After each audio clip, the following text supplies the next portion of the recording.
জাতীয় রাজস্ব বোর্ড বিলুপ্ত করে রাজস্ব নীতি ও রাজস্ব ব্যবস্থাপনা বিভাগ নামে দুইটি বিভাগ প্রতিষ্ঠা করে অধ্যাদেশ জারি করায় বিরাজমান পরিস্থিতি নিরসনের লক্ষ্যে সংবাদ সম্মেলন করেছে federation of Bangladesh customs clearing and forwarding agent association.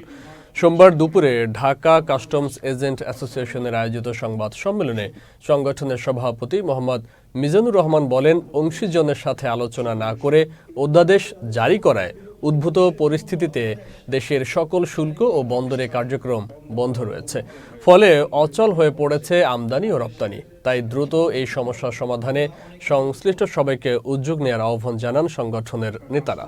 এ সময় উপস্থিত ছিলেন সংগঠনের মহাসচিব এস এম সাইফুল আলম ও মোহাম্মদ শওকত আলী সহ অন্যান্যরা।